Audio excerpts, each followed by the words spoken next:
Count Paul Osborne Haxton stands outside with his wife, Marilda Haxton, staring in disbelief at the many gifts laid before them. He asks if the Duke really gave them all of this. Damon Haxton, still presenting the gifts with a proud smile, replies that yes, the Duke gave them these as he was leaving. He turns, still smiling, and reaches for something among the pile. With that same proud composure, he says the first is for his father. He hands him a book and points to a cart filled with books and other items, telling him that he got everything at the bookstore in the duchy and that they even have some that are trending in the capital. His father stares stunned at first, his voice trailing off, shaking as he asks if Damien really means it. He then receives the gifts and bursts into joyful praise. He recognizes Lady Delphinel's new poetry collection and Viscount Dac's newest novel, exclaiming in awe as he calls out to the heavens in disbelief. Damien then turns to his mother, warmly calling for her attention. He tells her that this next one is hers. She stands frozen, both stunned and eager. Damien presents her with a beautiful wardrobe crafted with precision, and she instantly blushes in delight, identifying it at once as cedarwood. Her joy deepens as she notices the table. Her admiration spilled over for the fine and elegant rosewood piece beside it. Now focusing on his elder sister, Louise, Damien says that her gift is over there. Full of anticipation, she asks if he really got her something, too. Abel, his younger brother, remains quiet but is visibly impressed, while Damien, smiling with pride, affirms that, of course, he did. He then presents her with a grand piano, a truly exquisite piece handcrafted by the artisan Berkeley himself. It was one of His Grace the Duke's personal treasures, now given to Damien. Louis, his face flushes red with astonishment as she breathes out in pure amazement. In a rush of emotion, she throws her arms around him, thanking him joyfully. Damien, still smiling proudly, tells her the soldiers will help carry it inside. As she continues to praise him, rubbing his head and celebrating him like the cherished brother he is, he leaves her to admire her piano. Damien then turns toward his younger brother, Abel, who quickly looks away in embarrassment. Damien clears his throat and asks, "What's wrong?" Abel glances back and asks what he means. Damien looks at him curiously and asks why he's making that face. Abel, feigning indifference with a mock expression, retorts that there's nothing wrong with his face and that he always looks like this. With a playfully teasing glare, Damien asks if he's sure he isn't sulking just because his big brother didn't get him a gift. Caught off guard, Abel stammers and insists that he doesn't care about that at all. Without another word, Damien simply raises his right hand, showing the spatial storage ring on his finger. The air before him ripples open, revealing a pocket of space. Abel's eyes widen as he stares at the strange sight, asking what that even is. Damien proudly explains that it's a spatial storage pocket, a space where he can keep his things and carry them around. He raises his left hand and reaches into the space. When his hand comes back out, it's holding a bow. He tells Abel that as for his gift, this is something he got just for him. Abel stares at it nervously, unsure of what to say. Closing the spatial pocket with ease, Damien smiles and leans close to whisper in his brother's ear, asking if Lady Copperhead wouldn't love it if Abel gave this to her. He advises him to keep it, and give it to her. Abel's face instantly turns bright red. Damien exhales proudly, satisfied with himself, saying that since his little brother wants to get married, it's only right for his big brother to lend a hand. Abel shakes his head, waving his hands nervously, asking what on earth he's even saying. Damien, still teasing, asks why and whether he doesn't like Lady Copperhead. Abel's protests falter, and though he tries to deny it, he soon gives up. Lowering his head, he quietly admits that Lady Olivia doesn't even know who he is. Damien hums, thinking for a moment, then smiles with confidence. He tells Abel not to worry about that. As his big brother, he has a plan. Abel, shyly curious, asks what he means. With a hand on his chin, Damien explains that when he was at the Duke's estate, he heard that the Copperhead family will soon host a martial tournament to celebrate the lady's birthday. He says Abel will join that tournament and use it as a chance to approach her. Abel blinks in surprise, asking if a martial tournament isn't a contest for knights to display their swordsmanship. Damien affirms that it is. Damien, unfazed, tells him not to worry about that part. Pointing to himself with his thumb, he grins.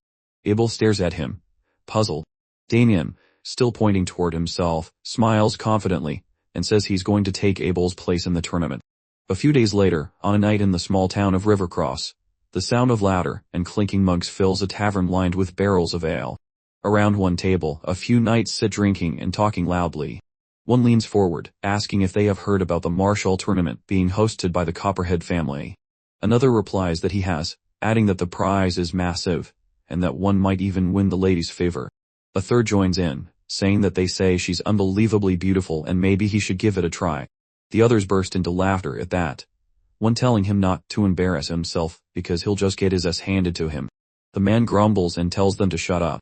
Then, remembering something, one of them says that Viscount Haxon's oldest son is joining too. He pauses, trying to recall the name before saying it, Damien Haxon. At a nearby table, two people, a man and a woman, hear the name and go quiet, listening in silence. The first knight continues, saying, "There's a rumor that Damien Haxon defeated the heir of the Leon Bloom family without even drawing his sword." Another scoffs, saying there's no way that's true, that it's impossible he beat the Leon Bloom prodigy. The first smirks, saying that's not all, and adds that they say Damien is as handsome as he is. The others stare at him blankly, one of them thinking he might just kill him for saying that. Suddenly, a loud burst of laughter comes from the other table. The woman laughs uncontrollably, pointing toward the knights while looking at the man beside her. She asks him if he just heard that, and the man, Jackson, finishes his drink slowly, smiling smugly with his eyes half closed. He says, "What a joke." The knight who had called himself handsome gets up angrily and strides toward them, demanding to know what they just said. He glares at Jackson and asks if he just left at Rivercross's most handsome knight. His friend tries to calm him, but the knight ignores them. The woman, still with a playful smile, explains that they misunderstood, that she and her companion weren't talking about him, but about Damien Haxon. Jackson sits silently, as if waiting for something. The knight insisted that she shouldn't try to talk her way out of it, that he had heard everything. Before he could finish his words, Jackson rose from his seat and, with an icy tone, asked if the man was flirting with his fiancée. Bewildered, the knight asked what nonsense he was talking about. Jackson pressed on, asking again if he wasn't talking to her right at that moment.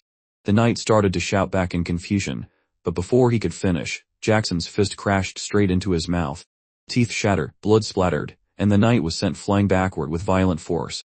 The tavern went silent as Jackson, radiating fury, glared at the remaining two knights and called them bastards for daring to flirt with Jackson Cutter's fiancée.